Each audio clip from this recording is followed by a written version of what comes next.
All right, Dustin with the PPC Pros again. This is the last video we're doing talking about the simplified PPC campaign framework. And really this is more about messaging than it is, not just messaging, but like the funnel, how to connect with people, how to get them to take the action that you want so you can see a greater chance of success with your campaigns. This is also great to kind of QA what you have going on right now and make sure it's lining up with what you think you should be telling people, what you think you should be asking them to do. So we already talked about the first two, which is having the right audience and the right message. The last one is the right action. So if you look right here, you can see I have a few small notes. So I have the WIIFM. That's not a radio station. That stands for What's in It for Me.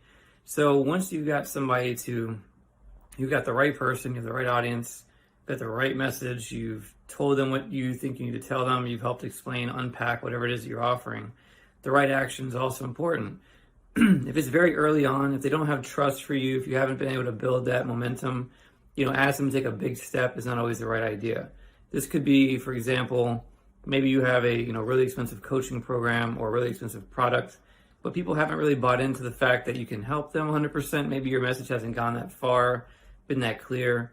So you might want to just take it down a notch, ask for an opt-in, ask for a strategy session, ask them to, try a free sample if you're in e-commerce and you're doing that. Basically, the point is, think about where you are in that kind of know, like, and trust, situation with them, and ask for something that's reasonable at that point, what you think would be reasonable, and of course, based on the data. So the second thing I have is reduce friction. I can't read it, sorry. Reduce friction. So what does that mean? That means don't make a million hoops to get to the right action. So sometimes let's look at an example of an application for a strategy session or something like that. If your goal is to get a lot of people or get a lot of data because maybe you just launched a new coaching program, or let's say you have a very specialized service, or you're generating leads for certain types of companies and you have a very picky criteria, sometimes it's better to kind of get less, basically put less in the way to get some of these people to take that action, just so you can get a feel for where they are, right? So for example, maybe you have a coaching program you're trying to sell. You've got an 82 question application that they have to go through before they can apply, before you book a call with them, but nobody's doing it.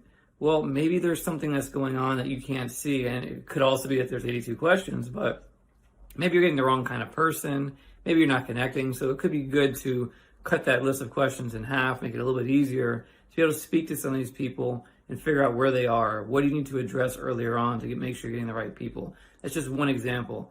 Obviously, making sure that your website or landing pages are, mobile optimized, fast, easy to navigate, is very clear what you want them to do is another friction point. It's just making it simple. You want it to be very simple and a logical next step for them to take the right action. You also don't want to confuse them with too many different calls to action. You don't want to have, 5 different options. Give them one, possibly 2, depending on what we're talking about, but usually one option is what you want to focus on. So just think about it like that. And then lastly, measurable. You want to make sure it's measurable. So you want to be able to track these things as conversions typically. It could be different funnel steps that are measurable, but you want it to be something that you can identify. So that could look like, if you are in e-commerce, tracking your add to carts, your viewed checkouts, looking at the steps along the way. If you're in lead generation, it could be people getting to maybe they go from your landing page to opt in, and then they go to a book a call page. You want to track people who got to that book a call page but didn't actually book. Then you want to track people who do book, right? So you can tell, was it the opt-in page that didn't work well? Was it the fact that they got to the book a call page and they were like, I don't really think so?